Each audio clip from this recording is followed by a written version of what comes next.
Embedded സിസ്റ്റത്തിൻ്റെ first മോഡ്യൂളിൻ്റെ second പാർട്ടാണ് ഇതിനകത്ത് ഞാൻ കവർ ചെയ്ത് പോകുന്നത്. ഇത് basically classification, purpose and characteristics of embedded സിസ്റ്റമാണ് ചെക്ക് ചെയ്യുന്നത്. സോ ഫസ്റ്റ് നമുക്ക് ക്ലാസിഫിക്കേഷൻ ഓഫ് എംബഡഡ് സിസ്റ്റത്തിലേക്ക് പോകാം. 4 ആയിട്ടാണ് ഇത് ബേസിക്കലി ക്ലാസിഫൈ ചെയ്യുന്നത്. First one based on generation, second one based on complexity and performance requirement, third one based on deterministic behaviour, fourth one based on triggering. ഇതിൽ first one based on ജനറേഷനിലേക്ക് പോവാം. Generation എന്ന് മീൻ ചെയ്യുന്നത് ആദ്യകാലം തൊട്ട് ഇപ്പോൾ recently വരെ വന്നിരിക്കുന്നതിൻ്റെ type of embedded system ആയിട്ടാണ് ഇത് basically classify ചെയ്ത് പോകുന്നത്. ഇതിൽ ഫസ്റ്റ് വൺ എന്ന് പറയുന്നത് ഫസ്റ്റ് ജനറേഷനാണ്. ഫസ്റ്റ് ജനറേഷൻ എന്ന് പറയുന്നത് 4-bit അല്ലെങ്കിൽ 8-bit മൈക്രോ കൺട്രോളേഴ്സ് വെച്ച് ചെയ്യുന്നതാണ്. അത് ബേസിക്കലി ഇപ്പോഴത്തെ രീതി ചിന്തിക്കുമ്പോൾ വളരെ ക്രൂഡായിട്ടുള്ള കുറച്ച് ഡിസൈൻസാണ്. Step motor control designs, similarly digital phone keypads, അതൊക്കെ തന്നെ വന്നു പോകുന്നതായിരുന്നു. സെക്കൻഡ് ജനറേഷൻ എന്ന് പറയുന്നത് ആൾമോസ്റ്റ് 16-bit മൈക്രോ പ്രോസസർ അല്ലെങ്കിൽ കൺട്രോളേഴ്സ് യൂസ് ചെയ്യുന്നതാണ്. Data acquisition, SCADA type of ആപ്ലിക്കേഷൻസിനൊക്കെ തന്നെ യൂസ് ചെയ്തിരുന്നതാണ്. നെക്സ്റ്റ് തേർഡ് ടൈപ്പ് ഓഫ് ക്ലാസിഫിക്കേഷനാണ്. തേർഡ് ജനറേഷനിൽ കൂടുതലായിട്ട് DSPs അല്ലെങ്കിൽ ASICസിനും വേണ്ടി, സിമിലർലി റോബോട്ടിക്സ്, ഇൻഡസ്ട്രിയൽ പ്രോസസ്സിനൊക്കെ വേണ്ടി ഡെവലപ്പ് ചെയ്യുന്നതാണ്. ഇത് കോമൺലി 16 or 32-bit പ്രോസസ്സേഴ്സ് ആയിരുന്നു അവിടെ യൂസ് ചെയ്യുന്നത്. നെക്സ്റ്റ് ഫോർത്ത് ജനറേഷനാണ്. ഫോർത്ത് ജനറേഷൻ എന്ന് പറയുന്നത് നമ്മൾ നിലവിൽ യൂസ് ചെയ്യുന്ന മൊബൈൽ ഫോൺസ് എല്ലാം തന്നെ വരുന്നതാണ്. അത് സിസ്റ്റം ഓൺ ചിപ്പായിട്ടും സിമിലർലി ഹൈ ടൈപ്പ് ഓഫ് മിനിയേച്ചറൈസേഷനും ഇൻ്റഗ്രേഷനും നടത്തി എടുക്കുന്നതാണ്. സോ അവിടെ റീകോൺഫിഗറബിൾ ആയിട്ടുള്ള പ്രോസസ്സേഴ്സും യൂസ് ചെയ്യാറുണ്ട്. Next classification based on complexity and performance ആണ്. അത് small scale, similarly medium scale, ആർ സ്കെയിലായിട്ടാണ് സ്പ്ലിറ്റ് ചെയ്ത് പോകുന്നത്. സ്മോൾ സ്കെയിലേക്ക് വരുമ്പോൾ low cost 8 or 16-bit processors അല്ലെങ്കിൽ കൺട്രോളേഴ്സ് യൂസ് ചെയ്യുന്നതാണ്. ഇവിടെ ആക്ച്വലി സിമ്പിൾ ആപ്ലിക്കേഷൻസും സിമിലർലി പെർഫോമൻസ് ഒന്നും ടൈം ക്രിട്ടിക്കൽ അല്ലെങ്കിൽ നമ്മൾ സ്മോൾ സ്കെയിൽ യൂസ് ചെയ്യും. അതിനോടൊപ്പം തന്നെ OSS കാണാനുള്ളൊരു സാധ്യത കുറവാണ് യൂഷ്വലി സ്മോൾ സ്കെയിൽ ആപ്ലിക്കേഷൻസിന്. നെക്സ്റ്റ് മീഡിയം സ്കെയിലാണ്. മീഡിയം സ്കെയിലിൽ 16 or 32-bit പ്രോസസ്സേഴ്സ് അല്ലെങ്കിൽ കൺട്രോളേഴ്സ് അല്ലെങ്കിൽ ഈവൻ DSPs വരെ യൂസ് ചെയ്യാം. അവർ കുറച്ചുകൂടെ കോംപ്ലക്സ് ആണ്. ഹാർഡ്വെയർ എടുത്താലും ഫേംവെയർ എടുത്താലും കുറച്ചുകൂടെ കോംപ്ലക്സ് ആണ്. അവിടെ യൂഷ്വലി കാണാറുണ്ട്. റിയൽ ടൈം ഓപ്പറേറ്റിംഗ് സിസ്റ്റം ആണെങ്കിലും ജനറൽ പർപ്പസ് ഓപ്പറേറ്റിംഗ് സിസ്റ്റം ആണെങ്കിലും മീഡിയം സ്കെയിലിൽ യൂഷ്വലി കാണാറുണ്ട്. Next large scale or complex ആയിട്ടുള്ള എംബഡഡ് സിസ്റ്റംസ് ആണ്. അത് basically 32 or 64-bit risk processors ആണ് യൂസ് ചെയ്യുന്നത്. അവിടെ നമ്മൾ ടിപ്പിക്കലി ആക്സിലറേറ്റേഴ്സ് യൂസ് ചെയ്യാറുണ്ട്, സിമിലർലി ഷെഡ്യൂളിംഗ് ചെയ്യാറുണ്ട്, പ്രയോറിറ്റൈസേഷൻ ചെയ്യാറുണ്ട്, മാനേജ്മെന്റ് ചെയ്യാറുണ്ട്. സിമിലർലി അതെല്ലാം തന്നെ സിസ്റ്റം ഓൺ ചിപ്പായിട്ടുള്ള പ്രോസസ്സേഴ്സാണ് നിലവിൽ യൂസ് ചെയ്യുന്നത്. അതായത് ബേസിക്കലി കോംപ്ലക്സ് ഹാർഡ്വെയറും സോഫ്റ്റ്വെയറും യൂസ് ചെയ്ത് പോകുന്നതാണ് ലാർജ് സ്കെയിൽ കോംപ്ലക്സ് ആയിട്ടുള്ള embedded systems. Next classification based on deterministic ബിഹേവിയറിലേക്ക് പോവാം. ഈ ക്ലാസിഫിക്കേഷൻ ബേസിക്കലി റിയൽ ടൈം സിസ്റ്റത്തിനായിട്ടാണ് വരുന്നത്. ഇതിന് തൊട്ട് മുമ്പിലുള്ള ട്യൂട്ടോറിയൽ നിങ്ങൾ ചെക്ക് ചെയ്യുമ്പോൾ അതിനകത്ത് 2 type of real time systems ഉണ്ടെന്ന് ഞാൻ കാര്യം എക്സ്പ്ലെയിൻ ചെയ്തിരുന്നു. Soft real time and hard real time. Soft real time എന്ന് പറഞ്ഞാൽ ആ ഡെഡ് ലൈൻ അല്ലെങ്കിൽ ആ ടൈമിനുള്ളിൽ അത് ആക്ട് ചെയ്തില്ല എന്ന് വെച്ച് ഒരു കാറ്റസ്ട്രോഫിക് എഫക്റ്റ് ഒന്നും നടക്കത്തില്ല. അതിന് എക്സാമ്പിളാണ് നമ്മളെ set of box, similarly washing machine, similarly mobile phones എല്ലാം തന്നെ. Next hard real time systems ആണ്. അത് ആ ടൈമിനുള്ളിൽ, ആ ലിമിറ്റഡ് ടൈമിനുള്ളിൽ അതിന് ഔട്ട്പുട്ട് കിട്ടിയില്ലെങ്കിൽ കാറ്റസ്ട്രോഫിക് ആയിട്ടുള്ള എഫക്ട്സിന് വളരെ സാധ്യതയുള്ളതാണ്. അത് യൂഷ്വലി ഇൻഡസ്ട്രീസ്, സിമിലർലി നമ്മുടെ കാറിൻ്റെ എയർ ബാഗ്സ്, ആ ടൈപ്പ് ഓഫ് ആപ്ലിക്കേഷൻസ് എല്ലാം വരുന്നത് ഈ പറയുന്ന ഹാർഡ് റിയൽ ടൈം സിസ്റ്റംസ് ആണ്. നെക്സ്റ്റ് 4ാമത്തെ ക്ലാസിഫിക്കേഷൻ ബേസ്ഡ് ഓൺ ട്രിഗറിംഗ്. അത് 2 ആയിട്ട് ക്ലാസിഫൈ ചെയ്യാൻ പറ്റും: even triggering and time triggering. AC-യുടെ കേസ് തന്നെ ബെസ്റ്റ് എക്സാമ്പിളാണ്. AC എപ്പോഴും ടെമ്പറേച്ചർ അല്ലെങ്കിൽ ഹ്യൂമിഡിറ്റി മോണിറ്റർ ചെയ്തുകൊണ്ടിരിക്കും. അപ്പോൾ എപ്പോഴാണോ ആ ഈവൻറ്റ്, അതായത് ടെമ്പറേച്ചർ ആ സെറ്റ് ചെയ്തിരിക്കുന്ന ലെവലിൽ നിന്നും മുകളിലോട്ട് പോകുന്നുണ്ടോ അപ്പോഴത്തേക്ക് AC ആക്ട് ചെയ്യാൻ തുടങ്ങും. സിമിലർലി ഹ്യൂമിഡിറ്റിയുടെ കേസ് എടുത്തിട്ടാണ്. സോ ബേസിക്കലി ഈവൻ ട്രിഗറിംഗിൽ ഇൻപുട്ട് എന്ന് പറയുന്നത് വരുമ്പോൾ അല്ലെങ്കിൽ ഒരു ഈവൻറ്റിനൊത്ത രീതിയിലാണ് അത് ട്രിഗർ ചെയ്ത് വർക്ക് ചെയ്ത് പോകുന്നത്. നെക്സ്റ്റ് ടൈം ട്രിഗറിംഗ് ആണ്. ടൈം ട്രിഗറിന് ബെസ്റ്റ് എക്സാമ്പിൾ ട്രാഫിക് ലൈറ്റ് ആണ്. ട്രാഫിക് ലൈറ്റിൻ്റെ വർക്കിംഗ് നമുക്കറിയാം. ഒരു പർട്ടിക്കുലർ പാത്തിലേക്ക് ട്രാഫിക് അലോ ചെയ്യുമ്പോൾ മറ്റത് ബ്ലോക്ക് ചെയ്യും. ആ ബ്ലോക്കിങ്ങോ അല്ലെങ്കിൽ അലോ ചെയ്യുന്നത് ഒരിക്കലും അവിടെ വരുന്ന വണ്ടികളുടെ ഡെൻസിറ്റീനെ പ്രൊപ്പോർഷനേറ്റ് ആയിട്ടല്ല.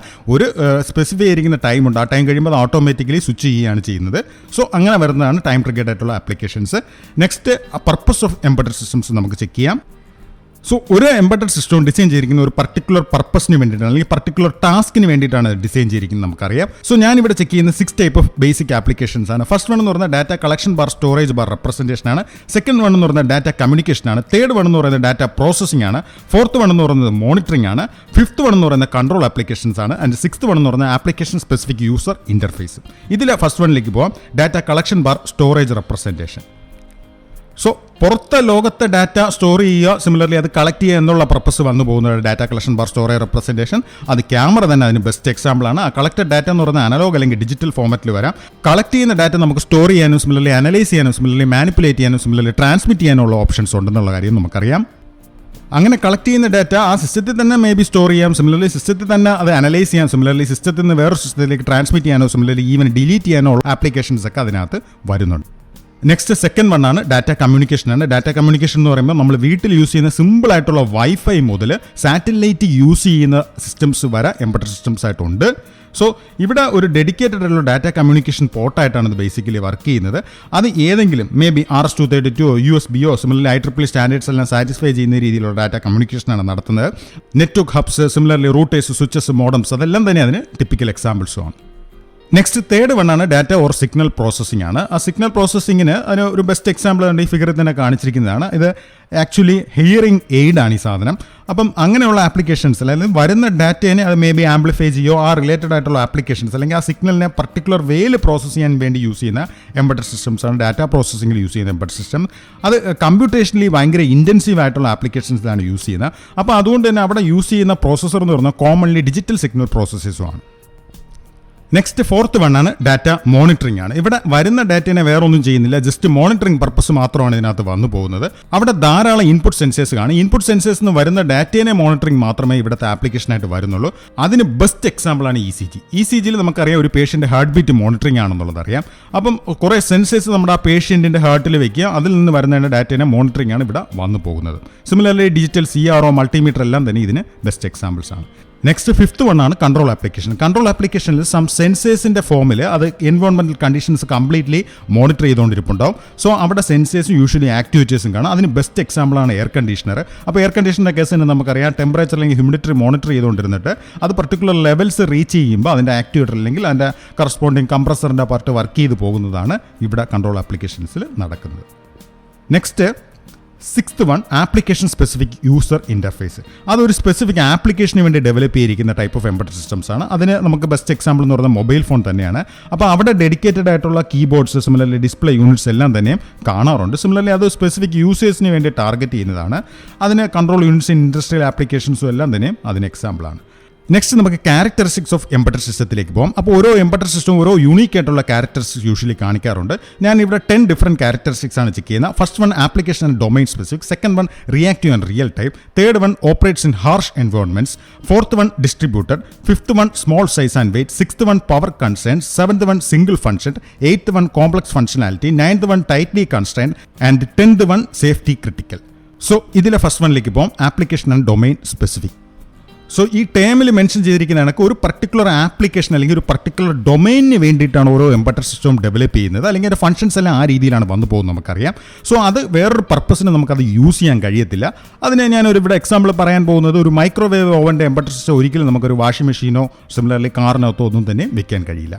നെക്സ്റ്റ് സെക്കൻഡ് വണ്ണാണ് reactive and real time embedded system. Reactive എന്ന് പറയുമ്പോൾ നമുക്ക് തന്നെ അറിയാം എംബഡഡ് സിസ്റ്റത്തിൻ്റെ sensors continuously environmental conditions monitor ചെയ്തുകൊണ്ടിരിപ്പുണ്ടാവും. അപ്പോൾ അതിനൊത്ത രീതിയിൽ റിയാക്ട് ചെയ്താണ് നമുക്ക് ഔട്ട്പുട്ട് പലപ്പോഴും തരേണ്ടി വരുന്നത്. അപ്പോൾ ആ സ്പെസിഫിക് ടൈമിനുള്ളിൽ അത് കറസ്പോണ്ടിങ്ങിൽ ഇത് ബിഹേവ് ചെയ്ത് ഔട്ട്പുട്ട് തരേണ്ടതായിട്ട് വരും. അപ്പോൾ അങ്ങനെ വരുന്ന ഔട്ട്പുട്ട്സ് പലപ്പോഴും ഡിസൈഡ് ലെവലിനുള്ളിൽ തന്നെ വന്നു പോകണം. ആ ടൈപ്പ് ഓഫ് എംബഡഡ് സിസ്റ്റത്തിനാണ് ബേസിക്കലി റിയാക്റ്റീവ് എംബഡഡ് സിസ്റ്റം എന്ന് മെൻഷൻ ചെയ്യുന്നത്. നെക്സ്റ്റ് വൺ എന്ന് പറയുന്നത് റിയൽ ടൈം എംബഡഡ് സിസ്റ്റമാണ്. റിയൽ ടൈം എംബഡഡ് സിസ്റ്റത്തിൻ്റെ ഔട്ട്പുട്ട് എന്ന് പറഞ്ഞാൽ ഹൈലി ഡിറ്റർമിനിസ്റ്റിക് ആയിരിക്കണം. അത് തന്നെ രണ്ടായിട്ട് ക്ലാസിഫൈ ചെയ്യുന്നത് നേരത്തെ ഞാൻ മെൻഷൻ ചെയ്തു, soft and hard real time. അപ്പം ആ സ്പെസിഫിക് ഡിറ്റർമിനിസ്റ്റിക് ആയിട്ടുള്ള ടൈമിനുള്ളിൽ പലപ്പോഴും അതിന് ഔട്ട്പുട്ട് തന്നു പോകണം. അതിന് ബെസ്റ്റ് എക്സാമ്പിളാണ് ABS, similarly flight control systems എല്ലാം തന്നെയും അതിന് എക്സാമ്പിളാണ്. നെക്സ്റ്റ് തേർഡ് വൺ എന്ന് പറയുന്നത് ഓപ്പറേറ്റ്സ് ഇൻ ഹാർഷ് എൻവയോൺമെൻറ്റ്. പല എംബഡഡ് സിസ്റ്റവും വളരെ വോൾസ് ആയിട്ടുള്ള കണ്ടീഷൻസിലാണ് വർക്ക് ചെയ്യേണ്ടി വരുന്നത്. അതിന് ബെസ്റ്റ് എക്സാമ്പിൾ തന്നെ ടെമ്പറേച്ചറിൻ്റെ കേസിലാണ്. അപ്പോൾ ടെമ്പറേച്ചർ ഗ്രേഡ് ആയിട്ടുള്ള ICs മാത്രമേ നമുക്ക് യൂസ് ചെയ്യാൻ പറ്റൂ. അതിനോടൊപ്പം പലപ്പോഴും വളരെ ഷോക്ക് അബ്സോർപ്ഷൻ ടെക്നിക്സ് പലതും യൂസ് ചെയ്യേണ്ടതായിട്ടും വരാറുണ്ട്. Next one fourth one distributed embedded system. Distributed embedded system എന്ന് പറയുന്ന ഒരു ലാർജർ എംബഡഡ് സിസ്റ്റത്തിനകത്ത് കുഞ്ഞു എംബഡഡ് സിസ്റ്റംസ് കാണും. അപ്പോൾ അങ്ങനെ ഡിസ്ട്രിബ്യൂട്ട് ചെയ്ത് കിടക്കുന്ന ടൈപ്പ് ഓഫ് എംബഡഡ് സിസ്റ്റമാണ് ഡിസ്ട്രിബ്യൂട്ടഡ് എംബഡഡ് സിസ്റ്റം എന്ന് പറയുന്നത്. അതിന് എക്സാമ്പിളാണ് automatic vending machine. Automatic vending മെഷീനകത്ത് കുഞ്ഞു യൂണിറ്റ് ആയിട്ടുള്ള എംബഡഡ് സിസ്റ്റംസ് ഉണ്ട്. കാർഡ് റീഡർ കാണും, സിമിലർലി വെൻഡിങ് യൂണിറ്റ് കാണും. അപ്പോൾ അതെല്ലാം തന്നെ ഇൻഡിപെൻഡൻ്റ് ആയിട്ടാണ് വർക്ക് ചെയ്ത് പോകുന്നത്. Next one fifth one small size and weight. Example നമ്മൾ തന്നെ മൊബൈൽ മേടിക്കുമ്പോൾ നമ്മൾ അതിൻ്റെ സൈസ്, വെയിറ്റ് അതെല്ലാം തന്നെ നമ്മൾ നോക്കാറുണ്ട്. അപ്പോൾ എപ്പോഴും ഹാൻഡി ആയിട്ടുള്ള ടൈപ്പ് ഓഫ് എംബഡഡ് സിസ്റ്റംസ് നമ്മൾ ചെക്ക് ചെയ്യാറുണ്ട്. അപ്പോൾ കസ്റ്റമേഴ്സ് എപ്പോഴും പ്രോഡക്റ്റിൻ്റെ ആസ്തെറ്റിക്സ്, അതായത് സൈസ്, വെയിറ്റ്, ഷേപ്പ്, സ്റ്റൈൽ അതെല്ലാം തന്നെ വളരെ ക്രിട്ടിക്കലായിട്ട് നോക്കാറുണ്ട്. അതിനോടൊപ്പം നേരത്തെ മെൻഷൻ ചെയ്താൽ നമുക്ക് എപ്പോഴും കോമ്പാക്റ്റ് ആയിട്ടുള്ള ഡിവൈസ് ആണ് ബൾക്കി പ്രോഡക്റ്റിനേക്കാളും പ്രിഫർ ചെയ്യുന്നത്. Next one sixth one power concerns ആണ്. പവർ മാനേജ്മെൻറ്റ് വളരെ ക്രിട്ടിക്കലായിട്ടുള്ള ഒന്നാണ് എംബഡഡ് സിസ്റ്റത്തിനെ റിലേറ്റ് ചെയ്യുമ്പോൾ. നമുക്കറിയാം പല എംബഡഡ് സിസ്റ്റം ബാറ്ററിയിൽ നിന്നാണ് വർക്ക് ചെയ്ത് പോകുന്നത്. സോ അതുകൊണ്ട് തന്നെ ഉള്ള പവർ വൈസ് ആയിട്ട് യൂസ് ചെയ്യും. സിമിലർലി ഹീറ്റ് ഡിസിപ്പേഷൻ മിനിമൈസ് ചെയ്യുന്ന ടൈപ്പ് ഓഫ് സിസ്റ്റംസുമാണ് എപ്പോഴും പ്രിഫർ ചെയ്യുന്നത്. Next one, 7th one, single function. നമുക്ക് തന്നെ അറിയാം ഒരു എംബഡഡ് സിസ്റ്റം ഡെവലപ്പ് ചെയ്യുന്ന ഒരു സിംഗിൾ ഫംഗ്ഷന് വേണ്ടിയിട്ടാണ്, അല്ലെങ്കിൽ ഒരു സിംഗിൾ ആപ്ലിക്കേഷന് വേണ്ടിയിട്ടാണ് നമുക്കറിയാം. Next one, 8th one, complex functionality. പലപ്പോഴും സോഫിസ്റ്റിക്കേറ്റഡ് ആയിട്ടുള്ള അല്ലെങ്കിൽ മൾട്ടിപ്പിൾ ആയിട്ടുള്ള അൽഗോരിതംസ് പലപ്പോഴും റൺ ചെയ്യേണ്ട ആപ്ലിക്കേഷൻസ് വരാം. Next one, 9th one, tightly constrained. പലപ്പോഴും പവർ, സിമിലർലി കോസ്റ്റ്, അതിൻ്റെ സൈസ്, അതെല്ലാം തന്നെ കൺവീനിയൻറ്റ് ലെവലുകൾക്കകത്ത് വരണം. അപ്പോൾ അങ്ങനത്തുള്ള കണ്ടീഷൻസ് അല്ലെങ്കിൽ അങ്ങനത്തുള്ള കൺസ്ട്രെയിൻസോട് കൂടിയാണ് പലപ്പോഴും ഒരു embedded system engineer design start ചെയ്യുന്ന പോലും. Next one, 10th one, safety critical. ഒരിക്കലും ഹ്യൂമൻ ലൈഫിനെയോ എൻവയോൺമെൻറ്റിനെയോ ഡേഞ്ചർ ആവുന്ന രീതിയിൽ എംബഡഡ് സിസ്റ്റം ഡിസൈൻ ചെയ്യാൻ പാടില്ല. ആ കൺസിഡറേഷൻസും കൂടെ നമ്മൾ ആ ഡിസൈൻ ചെയ്യുന്ന സമയത്ത് ഇൻക്ലൂഡ് ചെയ്യണം. നമ്മൾ തന്നെ കേട്ടിട്ടുണ്ടാവും മൊബൈൽ ഫോൺ ബാറ്ററി ചാർജ് ചെയ്യുന്ന സമയത്ത് പൊട്ടിത്തെറിച്ചു. സിമിലർലി അതിനകത്ത് യൂസ് ചെയ്തിരിക്കുന്ന മെർക്കുറി വളരെ ഡേഞ്ചറസ് ആണ്. ആ കാര്യങ്ങളെല്ലാം ഇൻക്ലൂഡ് ചെയ്തിട്ട് വേണം ഒരു എംബഡഡ് സിസ്റ്റം എഞ്ചിനീയർ ഡിസൈൻ ചെയ്യുമ്പോൾ.